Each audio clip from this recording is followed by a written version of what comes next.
வணக்கம் traders, welcome to post market report. So இன்னைக்கு நம்ம இந்த வீடியோவில் நிஃப்டி, பேங்க் நிஃப்டி மற்றும் சென்செக்ஸ் வந்து பிப்ரவரி 17ஆம் தேதி செவ்வாய்க்கிழமை என்ன நடக்கிறதுக்கான வாய்ப்பு இருக்குது அப்படிங்கிறதான் பார்க்க போகிறோம். ஸோ இந்த அனாலிசிஸ் பார்த்தீங்கன்னா பிப்ரவரி 16ஆம் தேதி இன்னைக்கு வந்து நம்மளோட நிஃப்டி, பேங்க் நிஃப்டி மற்றும் சென்செக்ஸோட ப்ரைஸ் ஆக்ஷன் எப்படி இருந்திருக்கு. ஸோ இந்த ஒரு ப்ரைஸ் மூவ்மெண்ட்ஸ்னால நாளையோட மார்க்கெட்டில் நமக்கு வந்து மார்க்கெட்டோட அப்வர்ட் டைரக்ஷன் நம்ம எதிர்பார்க்கலாமா, இல்லைனா இங்கிருந்து மறுபடியும் ஒரு கன்சாலிடேஷன் ஃபேஸ் எதிர்பார்க்கலாமா அப்படிங்கிறத பார்க்க போகிறோம். ஸோ இந்த அனாலிசிஸில் நம்ம வெறும் ப்ரைஸ் ஆக்ஷன் நம்ம பற்றி மட்டும் டிஸ்கஸ் பண்ண மாட்டோம். நமக்கு வந்து இன்னும் மற்ற டேட்டாஸ் இருக்குது. ஒன்று வந்து பார்த்தீங்கன்னா கிஃப்ட் நிஃப்டி டேட்டா ஒன்று. ரெண்டாவது பார்த்தீங்கன்னா நமக்கு வந்து மற்ற இண்டெக்ஸஸ், அதாவது நிஃப்டி ஐடியாக இருக்கட்டும், mid cap, small gap, Nifty junior, அது மட்டும் இல்லாமல் அடுத்து முக்கியமான 2 ஸ்டாக்ஸ் இருக்குது. ஒன்று வந்து ரிலையன்ஸ் இண்டஸ்ட்ரீஸும், அடுத்து வந்து பார்த்தீங்கன்னா ஹெச்டிஎஃப்சியும். ஸோ அதோட ப்ரைஸ் மூவ்மெண்ட்ஸ் எல்லாம் எப்படி இருந்துச்சு அண்ட் அதனால இம்பேக்ட் வந்து நம்ம மார்க்கெட்டில் என்ன இருக்குது அப்படிங்கிறத பார்ப்போம். அண்ட் இதை தொடர்ந்து கடைசியாக பார்த்தீங்கன்னா நம்ம வந்து ஓப்பன் இன்ட்ரெஸ்ட் டேட்டாவை டிஸ்கஸ் பண்ணுவோம். அப்போ இந்த ஓப்பன் இன்ட்ரெஸ்ட் டேட்டாவில் நமக்கு முக்கியமாக தெரிய வர்றது என்ன அப்படின்னு பார்த்தீங்கன்னா, மார்க்கெட்டில் எந்தெந்த ப்ரைஸ் ரேஞ்சில் நமக்கு வந்து அதிகமான கால் ஆப்ஷன்ஸ் இருக்குது, எந்தெந்த ப்ரைஸில் அதிகமான புட் ஆப்ஷன்ஸ் இருக்குது. ஸோ இதனால மார்க்கெட்டோட எக்ஸ்பெக்டட் டைரக்ஷன் வந்து எந்த பக்கம் இருக்கலாம் அப்படிங்கிறத நம்ம இந்த டிஸ்கஸ் பண்ண போகிறோம் ஓப்பன் இன்ட்ரெஸ்ட் டேட்டாவில். ஸோ இந்த மாதிரி ஒரு மல்டி டைமென்ஷனலான ஒரு அனாலிசிஸாக இருக்கும். வாங்க இப்போ வீடியோக்குள்ளே போகலாம். ஸோ முன்னாடி நம்ம சொன்ன மாதிரி ஃபஸ்ட்டு வந்து நம்ம நிஃப்டியோட ப்ரைஸ் ஆக்ஷன். அப்போ நிஃப்டி வந்து இன்றைக்கி நம்ம என்ன எதிர்பார்த்தோம் அப்படின்னா, மார்க்கெட்டில் உண்மையில சொல்லணும்னா நான் எதிர்பார்த்தது மார்க்கெட் வந்து ஒரு ஸ்ட்ராங்கான ஒரு ப்ரைஸ் கரெக்ஷன் இருக்கும் அப்படிங்கிறத நம்ம எதிர்பார்த்தோம். அண்ட் இந்த ப்ரைஸ் கரெக்ஷன் இருக்கும் அப்படிங்கிறத எதிர்பார்த்ததுக்கு 2 முக்கியமான காரணங்கள். ஒன்று வந்து பார்த்தீங்கன்னா கிஃப்ட் நிஃப்டி டேட்டா. இப்போ இந்த கிஃப்ட் நிஃப்டி டேட்டா காலையில் 6:30க்கு நமக்கு ஓப்பன் ஆகும்போது அப்படியே அங்கேருந்து ஸ்ட்ராங்கான ஒரு ப்ரைஸ் கரெக்ஷன் இருந்துச்சு. அப்போ இந்த ஒரு ஸ்ட்ராங்கான ஒரு டவுன் ஃபாலிங் மூவ்மெண்ட் இந்தியன் மார்க்கெட்டில் அப்படியே நமக்கு தொடரும்னு எதிர்பார்த்தோம். ஆனால் நீங்கள் கிஃப்ட் நிஃப்டியை அதே மாதிரி காலையில் 9:15க்கு நீங்கள் பார்த்துருந்தீங்க அப்படின்னா உங்களுக்கு கிளியராக தெரிஞ்சிருக்கும். நமக்கு எக்ஸ்பெக்ட் பண்ணத மாதிரி இல்லாமல் மார்க்கெட் வந்து ரிவர்ஸ் ஸ்விங் எடுத்துருச்சு. ஸோ மார்க்கெட் வந்து ஒரு அப்வர்ட் டைரக்ஷன் போயிடுச்சுங்கிறது. ரெண்டாவது பார்த்தீங்கன்னா நமக்கு வந்து எஃப்ஐஐஸ் அண்ட் டிஐஐஸோட பொசிஷன்.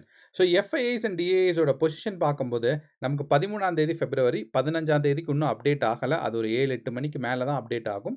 ஸோ அப்படிங்கிறனால இந்த ஒரு 13ஆம் தேதி பார்த்தீங்கன்னா நமக்கு வந்து நெட் பேரிஷாக இருந்திருக்காங்க. எஃப்ஐஐஸ் அதே மாதிரி ப்ரோஸும் நெட் பேரிஷாக இருந்திருக்காங்க.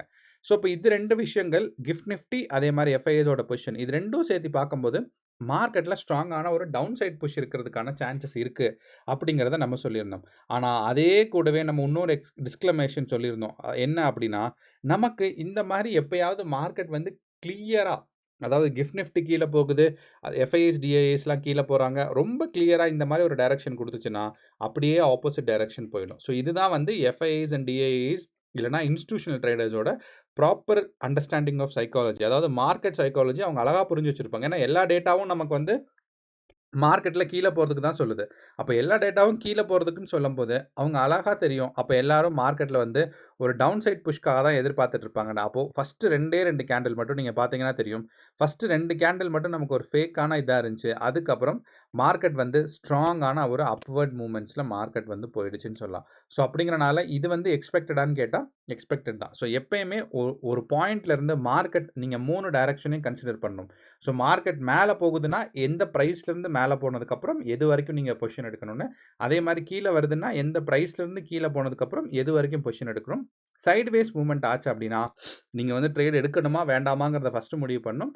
அடுத்து எவ்வளோ தூரம் மூவ்மெண்ட்ஸ் இருந்துச்சுன்னா நீங்கள் ட்ரேட் எடுக்கணுங்கிறதையும் முடிவு பண்ணணும். ஸோ ஒரு கிவன் பாயிண்டில் நீங்கள் வந்து மார்க்கெட்டில் எந்த டைரக்ஷன் 3 நடக்கலாம். ஒன்று வந்து மார்க்கெட் மேலே போகலாம், சைட்வேஸ் போகலாம், இல்லைனா கீழே வரலாம். அப்போ இந்த 3ல் எது நடந்தாலும் உங்களுக்கு பிளான் இருக்கணும் மார்க்கெட்டில் ஒரு கிவன் பாயிண்ட்லேருந்து. ஸோ அப்படிங்கிறனால இன்னையோட மார்க்கெட்ஸ் வந்து பாசிட்டிவாக இருந்துச்சு. And it was against the மற்ற டேட்டாஸ் எல்லாத்தையும் விட நமக்கு வந்து மார்க்கெட் வந்து ஒரு அகைன்ஸ்டாக மேலே போச்சுன்னு சொல்லலாம். ஸோ இது நிஃப்டி 50ல் மட்டும் கிடையாது, சென்செக்ஸ்லேயும் மார்க்கெட் மேலே போயிருந்துச்சு, அதே மாதிரி பேங்க் நிஃப்டிலேயே மேலே போயிருந்துச்சு. அண்ட் பேங்க் நிஃப்டியை பொறுத்தளவு நமக்கு என்ன எக்ஸ்பெக்ட் பண்ணலாம் அப்படின்னா, மார்க்கெட் வந்து இன்னையோட மார்க்கெட் அப்படியே இங்கேருந்து டைரெக்டாக போய் 61,000 வரைக்கும் போயிருந்துச்சு. ஸோ அதே மாதிரி பார்த்தீங்கன்னா நமக்கு இந்த ஒரு கண்டிப்பான ஒரு ரெசிஸ்டன்ஸ் நம்ம ஏற்கனவே எக்ஸ்பெக்ட் பண்ணியிருந்தோம் பேங்க் நிஃப்டியில். நிஃப்டி 50லேயும் பார்த்தீங்கன்னா 25,700ங்கிறது வந்து நம்ம ஏற்கனவே ஒரு முக்கியமான ஒரு ரெசிஸ்டன்ஸாக சொல்லியிருந்தோம்.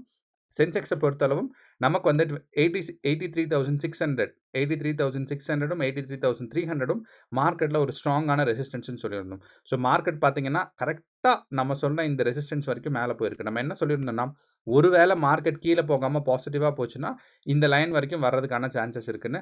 அதே மாரி பார்த்தீங்கன்னா, மார்க்கெட் வந்து இந்த லைன் வரைக்கும் கரெக்ட்டா வந்திருக்கு அப்படிங்கிறத நம்ம சொல்லலாம்.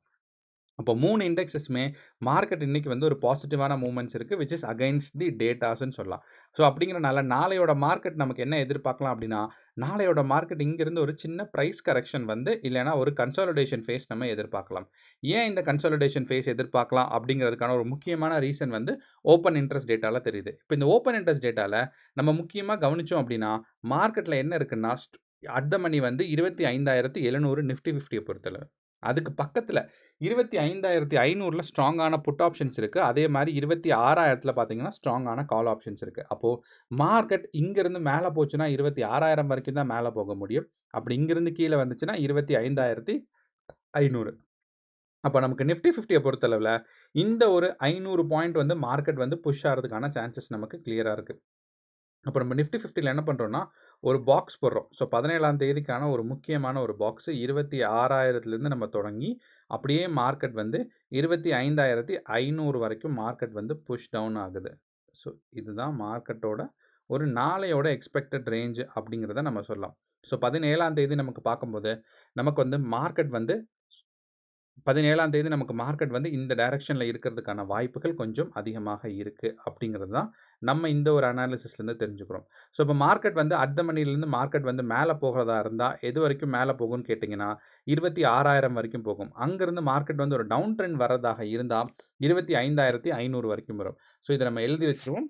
26,000ம் அதே மாதிரி பார்த்தீங்கன்னா மார்க்கெட் ஒரு டவுன் சைட் புஷ் கொடுக்கறதாக இருந்துச்சுன்னா மார்க்கெட் எவ்வளோ தூரம் வரும்னா 25,500 வரைக்கும் வரும். ஸோ இந்த 2 டேட்டாவை நம்ம எங்கேருந்து எடுத்திருக்கோம் அப்படின்னு பார்த்தீங்கன்னா, ஓப்பன் இன்ட்ரெஸ்ட் டேட்டாலேருந்து எடுத்திருக்கோம். அப்போ இன்னையோட மார்க்கெட்க்கு நாளையோட மார்க்கெட்க்கு இன்னையோட ஓப்பன் இன்ட்ரெஸ்ட் டேட்டா நமக்கு முக்கியமான ஒரு பங்கு வகிக்குது. ஸோ இது வந்து நிஃப்டில மட்டும் கிடையாது. சென்செக்ஸ்ல பார்த்தீங்கன்னாலும் நமக்கு வந்து ஒரு டிஃபரண்டான ஓப்பன் இன்ட்ரெஸ்ட் ரேட் தெரியும். என்ன அப்படின்னா, மார்க்கெட் அட் த மணி வந்து பார்த்தீங்கன்னா 83,300. ஸோ அங்கருந்து புட் ஆப்ஷன் சைடு வந்து 83,000ம் அதே மாரி கால் ஆப்ஷன் சைடு பார்த்தீங்கன்னா 84,000ம் நடந்திருக்கு. ஸோ அப்போ இங்கருந்து சென்செக்ஸ் மேல போச்சுன்னா அதிகபட்சம் நமக்கு வந்து 84,000ம் இங்கருந்து சென்செக்ஸ் டிராப் ஆச்சுன்னா அதிகபட்சம் 83,000ம். அப்போ நாளையோட மார்க்கெட் இந்த 83,000க்கும் 84,000க்கும் நடுவுல தான் சென்செக்ஸோட மூவ்மெண்ட்ஸ் பிரைஸ் மூவ்மெண்ட்ஸ் இருக்கும் அப்படிங்கிறத நம்ம வந்து மறந்துடக்கூடாது. ஸோ 84,000க்கும் 83,000க்கும் நடுவில் இருக்கும். ஸோ இந்த இடத்துல நான் ஒரு பாக்ஸ் போட்டுறேன். ஸோ 83,000க்கும் நடுவில் இருக்கிறதுக்கான வாய்ப்புகள் கொஞ்சம் அதிகமாக இருக்கு அப்படிங்கிறத நம்ம மறந்துடக்கூடாது. இப்போ நம்ம வந்து பிரைஸ் ஆக்ஷன் பார்த்துட்டோம், ஓப்பன் இன்ட்ரெஸ்ட் டேட்டா பார்த்துட்டோம். இப்போ மற்ற இண்டெக்ஸஸ் அதாவது நிஃப்டி ஐடி பார்த்தீங்கன்னா இன்னைக்கு வந்து ஒரு ஸ்ட்ராங்கான growth கொடுத்துருக்குன்னு சொல்லலாம். அப்போ நிஃப்டி ஐடி வந்து இன்னையோட மார்க்கெட் வந்து பார்த்தீங்கன்னா, மார்க்கெட் அங்கேருந்து ஒரு ஸ்ட்ரைட் டவுன்ஃபால் வந்துட்டு அதுக்கப்புறம் எண்ட் ஆஃப் த டேல ஒரு 2:30க்கு மேல பார்த்தீங்கன்னா, ஒரு ஸ்ட்ராங்கான ஒரு அப் ட்ரெண்ட் குடுத்துருக்கு.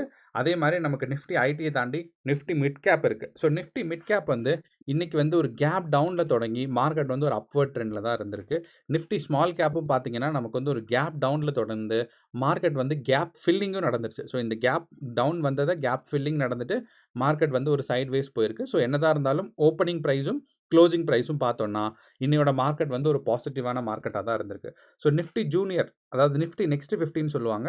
அந்த நிஃப்டி ஜூனியரும் பார்த்தீங்கன்னா, மார்க்கெட்ல வந்து ஒரு ஸ்ட்ராங்கான அப் ட்ரெண்ட். அப்போ Nifty IT, mid cap, small cap and Nifty junior இந்த 4 செகண்ட் முக்கியமான இண்டெக்ஸஸும் பார்த்தீங்கன்னா, அழகா இன்னைக்கு ஒரு பாசிட்டிவ் மூவ்மெண்ட்ஸ் குடுத்துருக்கு. அப்போ இன்னைக்கோட பாசிட்டிவ் மூவ்மெண்ட்ஸ நம்ம வேற ஒண்ணு கூட ரிலேட் பண்ணணும் அப்படின்னா, என்னன்னு கேட்டீங்கன்னா, ரிலையன்ஸ் இண்டஸ்ட்ரீஸும், ஹெச்டிஎஃப்சியும். அப்போ ரிலையன்ஸ் இண்டஸ்ட்ரீஸும், ஹெச்டிஎஃப்சியும் நம்ம ரொம்ப நாள் சொல்லுவோம், எப்பயுமே இது 2ம் ஆப்போசிட் டைரக்ஷன்ல தான் போயிட்டுருக்கும். என்னைக்காவது இது 2ம் ஒரே டைரக்ஷன்ல போச்சுன்னா, அந்த டைரக்ஷன் மார்க்கெட் வந்து அத நோக்கி போகும்னு பார்த்தீங்கன்னா, ரிலையன்ஸ் இண்டஸ்ட்ரீஸ் இன்னைக்கு காலையில ஒரு ஃபர்ஸ்ட் ஒரு 9:30 வரைக்கும் மார்க்கெட் வந்து ஒரு டவுன்ஃபால் வந்துச்சு. அதுக்கப்புறம் பார்த்தீங்கன்னா, ஸ்ட்ராங்கான ஒரு அப் ட்ரெண்ட். அதே மாரி நமக்கு ஹெச்டிஎஃப்சி பார்த்தீங்கன்னா, தொடங்குனதுலேருந்து மார்க்கெட் வந்து ஒரு அப் ட்ரெண்ட். அப்போ நாளையோட மார்க்கெட்டும் ஹெச்டிஎஃப்சியும், ரிலையன்ஸ் இண்டஸ்ட்ரீஸும் சேம் டைரக்ஷன்ல இருந்துச்சுன்னா, மார்க்கெட் அந்த டைரக்ஷன்ல புஷ் ஆகும். அண்ட் இத அண்டர்ஸ்டாண்ட் பண்றதுக்கு நீங்க கண்டிப்பாக இந்தியா விக்ஸ் டேட்டாவ யூஸ் பண்ணணும். ஏன்னா, இன்னைக்குமே நம்ம ப்ரீ மார்க்கெட் ரிப்போர்ட்ல இந்தியா விக்ஸ் டேட்டாவ பத்தி பேசினோம். என்ன அப்படின்னா, இந்தியா விக்ஸ் டேட்டா மேல போச்சுன்னா தான் நமக்கு வந்து நிஃப்டி வந்து மேல போகும்னு. ஆனா பார்த்தீங்கன்னா, இந்தியா விக்ஸ் டேட்டா ஃபர்ஸ்ட் கேண்டிலே நமக்கு வந்து பார்த்தீங்கன்னா, ஒரு நெகட்டிவ் கேண்டிலா தான் வந்துருந்துச்சு. ஸோ அப்படிங்கிறனால நமக்கு வந்து இந்த இந்தியா விக்ஸ் டேட்டா டவுன்ஃபால் ஆன டைம்ல இருந்து நம்மளோட புட் ஆப்ஷன் சைட வந்து நம்ம வந்து மறந்துறணும் அப்படிங்கிறது தான் முக்கியமான விஷயம். ஸோ கரெக்ட்டா சொல்லணும்னா 9:30க்கு இந்தியா விக்ஸ் டேட்டா வந்து பார்த்தீங்கன்னா, நமக்கு வந்து ஒரு ரிவர்ஸ் ஸ்விங் வந்துருச்சு. அப்போ இந்த ரிவர்ஸ் ஸ்விங்னா என்ன அர்த்தம் அப்படின்னா, இந்தியா விக்ஸ் கீழ வருது அப்படின்னா, நிஃப்டி, பேங்க் நிஃப்டி மற்றும் சென்செக்ஸ் வந்து மேல போகும்னு அர்த்தம். அப்போ இப்போதைய நிலைமையில வச்சு நமக்கு பார்க்கும்போது, நாளையோட மார்க்கெட் வந்து ஒரு கன்சாலிடேஷன் ஃபேஸ். நிஃப்டிய பொறுத்தளவு ஒரு 500 பாயிண்ட்ஸ்லயும், சென்செக்ஸ பொறுத்தளவு ஒரு 1000 பாயிண்ட்லயும் நமக்கு வந்து ஒரு கன்சாலிடேஷன் நடக்கிறதுக்கான வாய்ப்புகள் ரொம்ப அதிகமாக இருக்கு. என்னதான் இருந்தாலும் நமக்கு ப்ரீ மார்க்கெட் ரிப்போர்ட்ல கிஃப்ட் நிஃப்டி டேட்டா எப்படி நமக்கு வொர்க் ஆகுது, அதே மாரி நம்மளோட US market S&P 500, Nasdaq and Dow Jones industrial average வந்து எப்படி பெர்ஃபார்ம் ஆயிருக்கு அப்படிங்கிறத பார்த்தோம்னா, இன்னும் கொஞ்சம் பெட்டரான ஒரு அண்டர்ஸ்டாண்டிங் கிடைக்கும். ஸோ ப்ரீ மார்க்கெட் ரிப்போர்ட்ல சந்திப்போம். அன்டில் தென் கேர்ஃபுல்லா ட்ரேட் பண்ணுங்க. All the best. நன்றி. வணக்கம்.